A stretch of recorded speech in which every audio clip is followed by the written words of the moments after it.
Do you ever look at someone else who's further along in their business and wonder if you're ever going to get there? My biz buddy, Susan Bradley, and I are sharing our thoughts on how different our results are based on several different factors. Come hang out with us. This episode is a lot of fun. Welcome to the Launch Your Box podcast with weekly tips, tricks, and strategies to start, launch, and grow your subscription box. Now, here's your host, Sarah Williams. Hey, everybody, welcome back to the podcast. We're doing a co-podcast with Susan Bradley today, and I'm Sarah Williams. If you're listening to me on Susan's podcast, I'm Sarah Williams. I am the founder of Launch Your Box. I also have a subscription box of my own, and I teach other people how to start, launch, and grow a subscription box.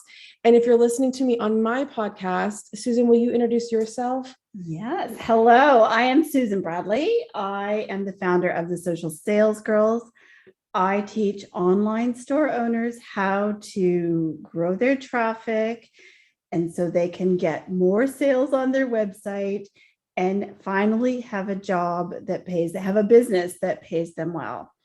And I'm also an online store owner, and we're going to talk about that today. What's the name of your podcast for my listeners? So my podcast is The Roadmap to 50K on Shopify, and you are? I am the Launch Your Box podcast. So we're recording this at the same time for both of our podcasts. So we're going back and forth a little bit, but we're together.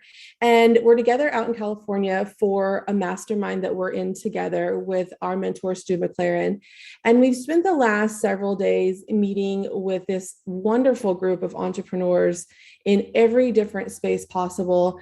And Susan and I haven't been together for about 2 years because she lives in Canada, I live in Texas. The borders have been closed, and gosh, we've been missing each other. Yeah. Even though we talk every day. Every day. And so we serve a similar audience. I do training in Susan's membership. She does training in my membership. And we thought, how fun would it be for us to do a podcast today? We had some obstacles getting, oh my gosh, getting here though. So guys, we really do talk every day, and we have so much in common. You know, we don't have to do a lot of explaining with each other. And usually that's a really good thing. But this time, Sarah, this little incident that we had this weekend, there was definitely a problem with our lack of communication. Our miscommunication, or basically no communication. So here's the deal. So Sarah and I, we are very close friends, even though we haven't seen each other for a couple of years. And we like to stay together when we come to these meetings, and we try and tack on a little extra time to strategize and help each other with our businesses. And so I said to Sarah, where do you want to stay? And she said, well, I want to stay on the beach. And so I said, okay. And then she sent me a couple of links from, I think it was Airbnb or VRBO. And she said, either of these. And so I just picked a link and went and booked it. And thought, okay, that's off my list. Never trust your friend. That's the first thing. Never trust your friend. And so, that was a couple of months ago. Yeah, it was a couple of months ago. And I just looked at the first pictures, really. I just kind of browsed it, and it looked like a great location. A great beach. On the beach in California. And so when you're a Canadian in January, someone just has to say beach and you are there. But what happened was we both came on the same flight. I flew to Dallas, and then we flew to San Diego together. Sarah got a car for us, and that went off beautifully. Yeah. We'll just share that. And then we had a long debate about whether we would go straight to our accommodation or go to the grocery store first. And we decided we'd go to the grocery store first. And so we did a little drive-by of our house that we had rented before the grocery store. And we thought, well, it is right on the beach and it looks great. It did look a little rough. It didn't look great. The location looked great, but let's be honest. We drove by it, and instantly all you see is a rusty garage door. Yeah. And we're like, interesting. Okay, let's go to the grocery store. Yeah. What do you want to eat? So when we came back from the grocery store, realized we had both been up since like 3 a.m. in our time zones. And so, and this house was on the beach, but it had a lot of stairs. Remember, Sarah? Yes. Like a lot of stairs. And of course, we have all our luggage, and my friend here cannot pack for a few days. Like, we had her entire wardrobe to drag up the stairs, and 2 giant bags full of who knows what, and all the groceries that we bought for our whole time. So we drag all that up the stairs, huffing and puffing. After we put the code in on this corroded lock, there was like, you don't even want to touch. It's like almost like, where are we? And we didn't just skimp on this. Like, we paid thousands of dollars for this place. So you don't expect that you're going to walk into this rusty, corroded. That's our first impression. So that was the first impression that we had. Then we drag everything up the stairs.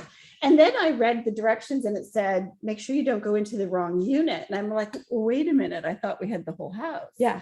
And Sarah had no clue what I was talking about. Then it became very apparent that neither one of us looked at this place. We didn't look at the listing. The beach. We looked at the beach. So we opened the door and to try and find which one of the units was ours. And the smell of mold just hit us between the eyes.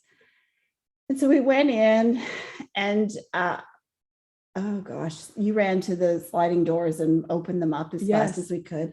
And we were both being really careful, because I thought she picked this place. And I thought you picked this place. Yeah. And I didn't want to, like, I haven't seen you for 2 years, and I'm going to just like rip you a new one about like, why did you buy this? And your face, I mean, it would have been priceless. And so we walked around it. The furniture was horrendous. It was like 1990s, like that tweed couch kind of feel. It was just bad. And the smell, we could have dealt with the furniture had the smell not been there. Yeah. So I'm like, oh, how are we going to get out of this?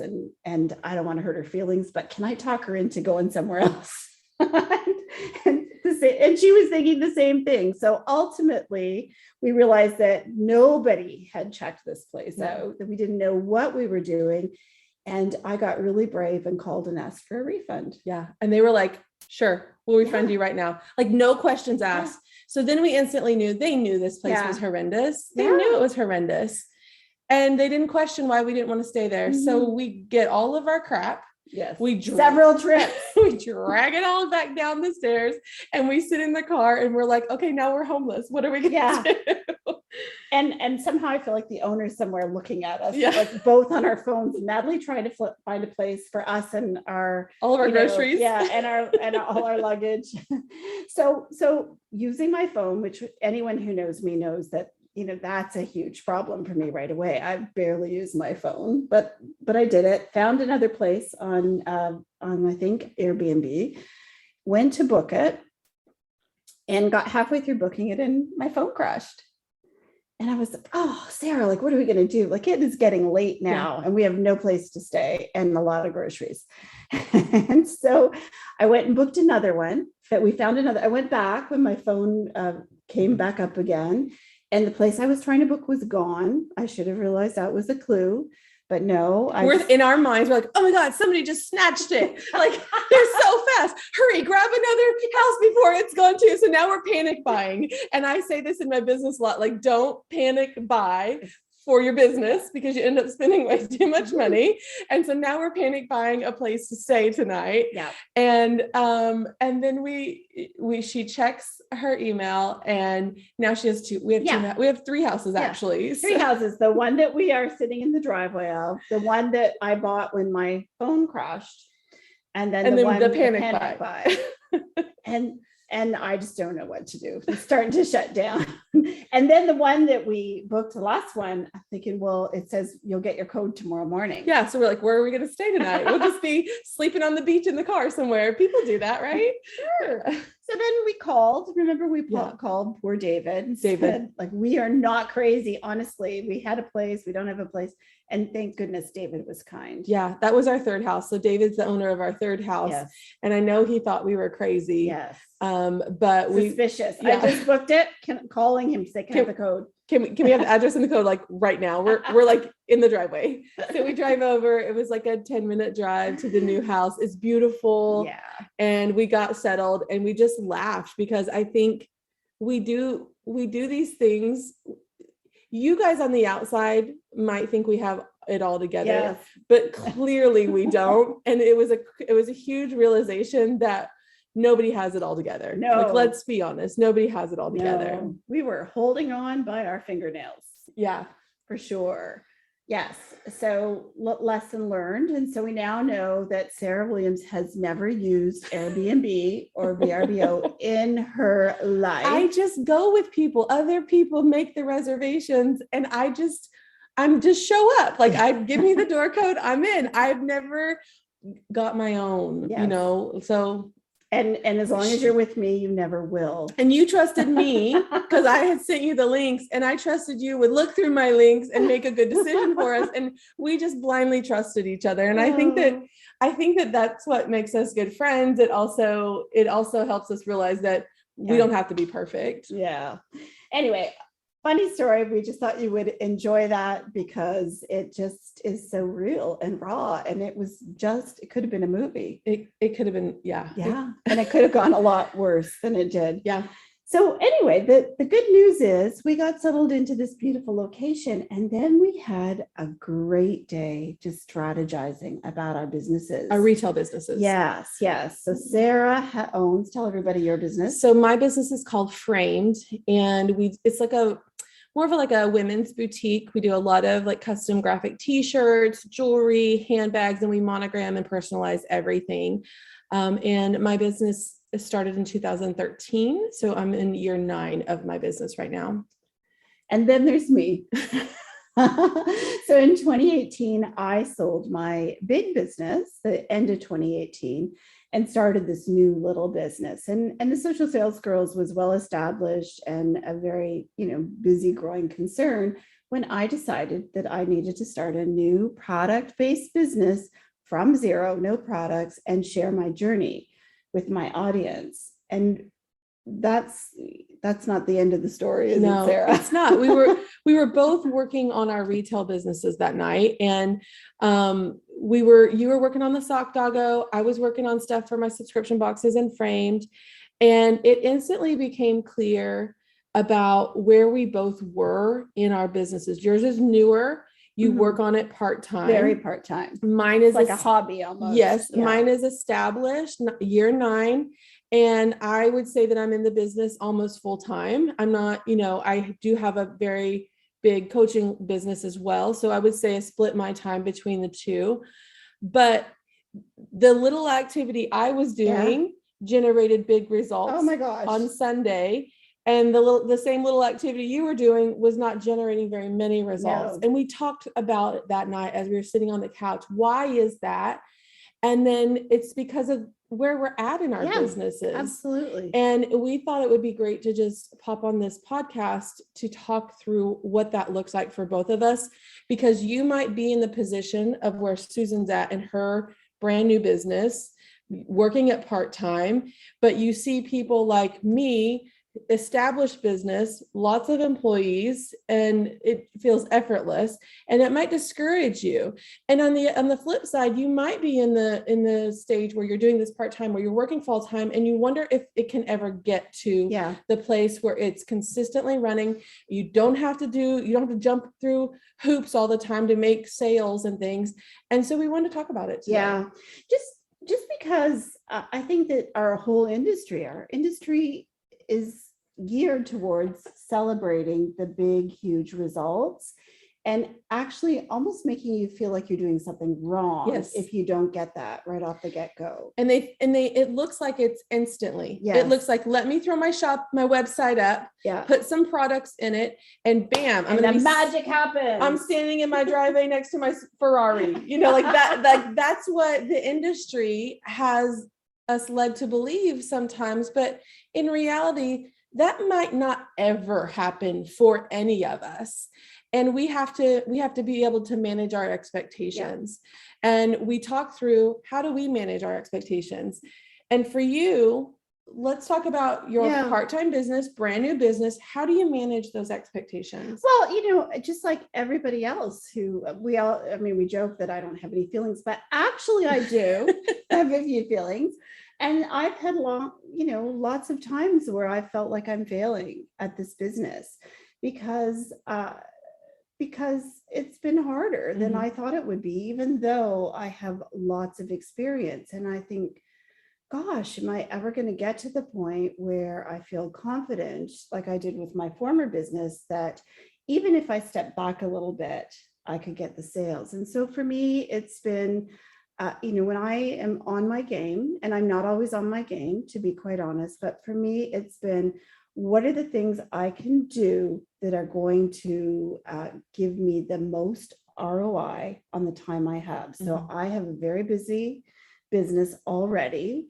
And so I have a very little amount of time. So what do I do to get the most result in the time that I have? And how do I remind myself that this is a process and it's going to take some time? It's going to take time. And I think what we talked about that night was that if you're working only these small amounts of time in your business because you do have a full-time job or you have a full-time family, that you can't expect full-time results. Right. Like if you're working at your business 1 hour a day or 3 hours a week, you can't expect to achieve the same results as someone that's working their job 8-10 hours a day every day. And so you need to manage those expectations for yourself, or you're going to feel bad all the time. Yeah.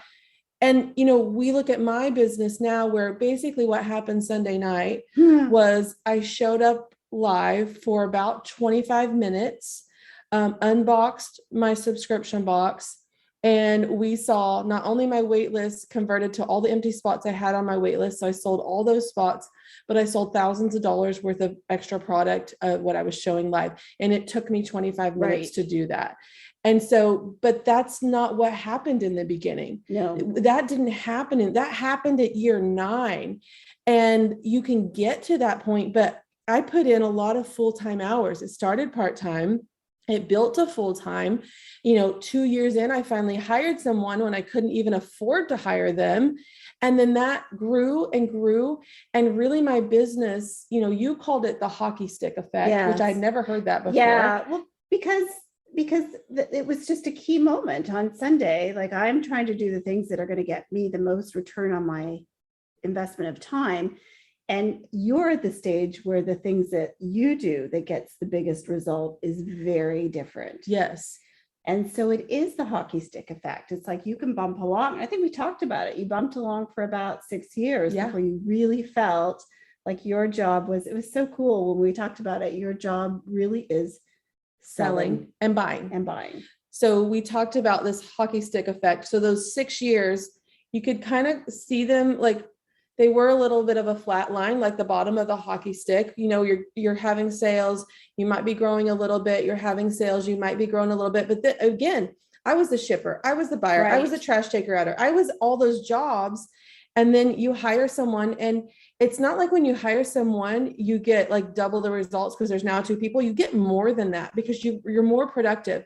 In 2 years in, you see that bump of my business when I finally hired someone, even when I couldn't pay myself regularly. And that created momentum for my business. And once I hired that first person, it created enough momentum to pay myself, pay her, and then we keep building and we hire someone else. And so then we're kind of just bumping along still. The hockey stick's going up a little bit, but at year 6, you can see where that just spikes.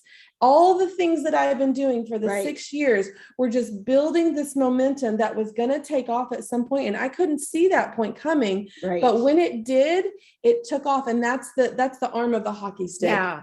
And that's why I have to encourage everyone who's at the stage that I am with my business is think about how you use that part-time time on the things that bring the most ROI. Don't be hiding in all the things that don't get you the sales. You do have to do those things still because you don't have employees, but you also have to spend some of your time, actually a good portion of your time, when you say, Sarah, building that audience, making people offers, actively working on things that will bring people and sales into your business, like leads and sales into your business. And if you hide in all the busy work, the of your fulfillment, the business. logistics, Right. the other things that you have to do. Yeah. And you don't show up on the marketing side or the business building side because you're so tripped up in the everyday activity to do whatever it is you need to do. It's like this ebb and flow. Yeah. Like when I started my business, I could show up and sell, and then that was great. But now I had to go fulfill and ship and make the things. And then the show up and sell suffered. And then I got all the things out, and now I'm ready to show up and sell. So it was never consistent. It was always this up and down. It was like this feast and famine kind of. I would have good sales days, and then I would go dark because I had to fulfill those orders. Or you were feeling down. Like Right. if you start feeling down, sometimes you think, oh, nothing works. Right. I'm If you not go going to show up. days without any orders, Right. you're like, I'm a failure. My Yeah. business sucks. I can't do this. Yeah, let's throw it all in the dumpster. Light it blow on up. fire. Exactly. So my job, I think, in this podcast episode is to encourage you that how you're feeling is normal, but you have to manage your expectations, and you have to remind yourself not to hide in the activities that are going to keep you where you are. Yes. At your stage of business, it's completely different. I feel like it's like you actually have to take a little risk and hire before you're ready. You do. You have to hire before you're ready for that role, because if your business starts to grow and you don't have the infrastructure on the back end to handle the growth, all that growth is for nothing, because you're going to lose it. You're going to have customer service issues. You're going to have shipping issues. You're going to have the things that you can't keep up with. That's going to give your customers a bad experience, a bad taste in the mouth. You're going to lose your following. You're going to have this bad aura around you because you weren't ready for it. Yeah. I would encourage you to start to hire before you can afford it. And maybe that's, if you're listening, maybe that's a VA. Maybe you don't think that you can afford a VA, but honestly, you can't afford not to hire a VA.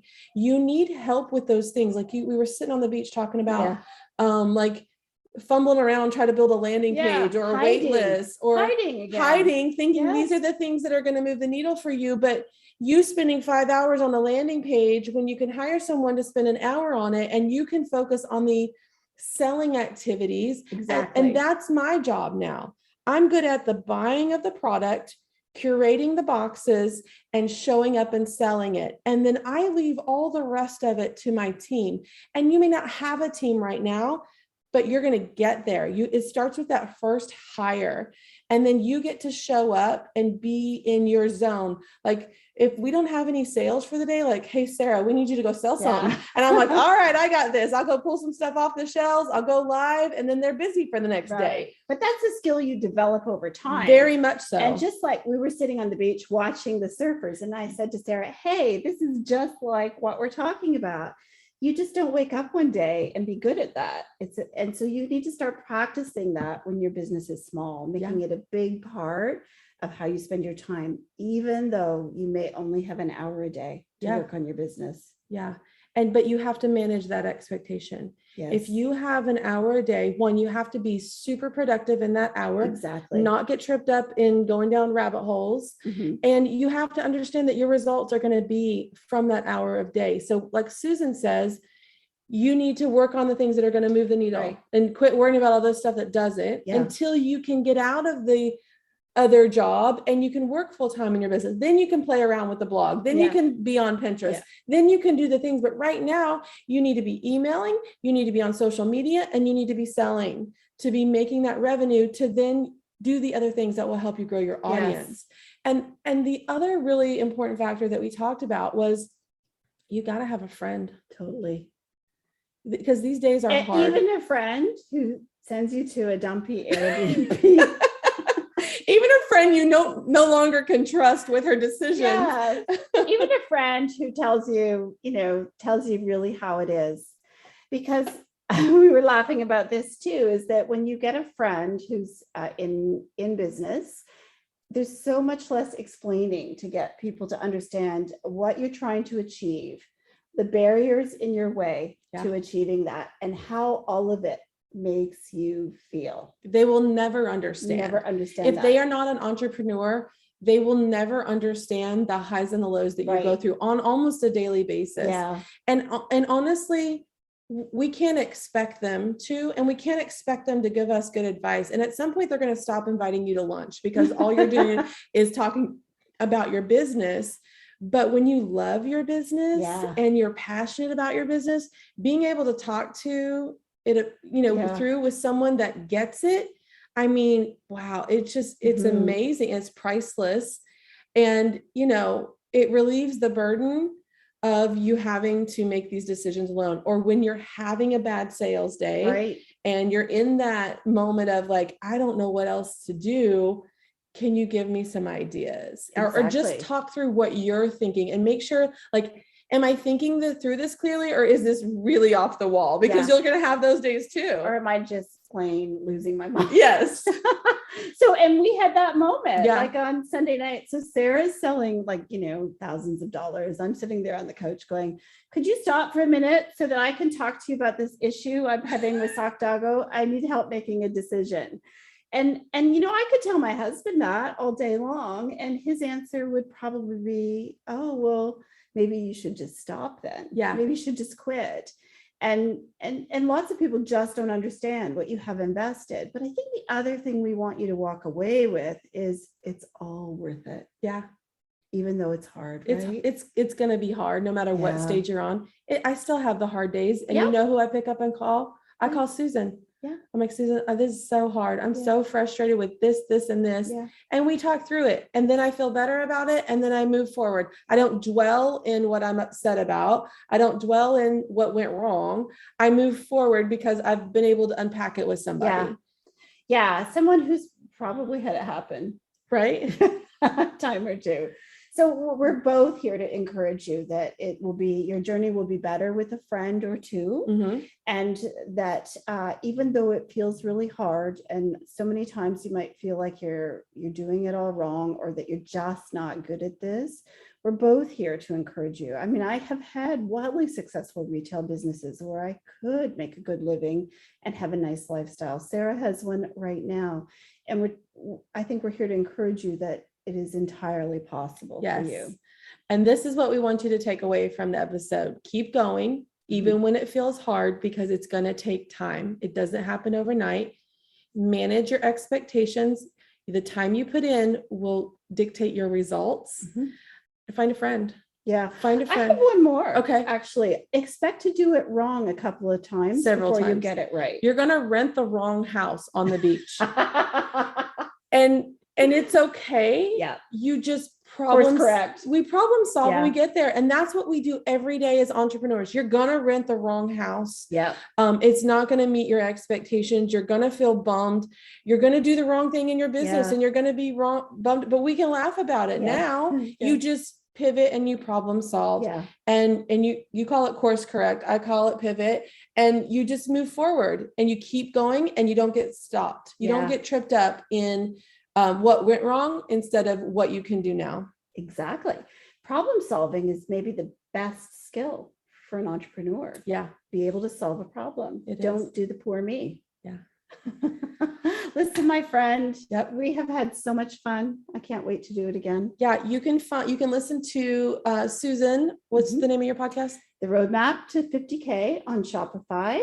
And you can find me on the Launch Your Box podcast. It was great sharing our laughter and woes with you today, but keep going, keep moving forward, and we'll be back next week. Sounds good. See you soon. Bye. Make sure you subscribe to the Launch Your Box podcast. I'd love for you to take a minute to rate and review it. Let me know which episode is your favorite so far.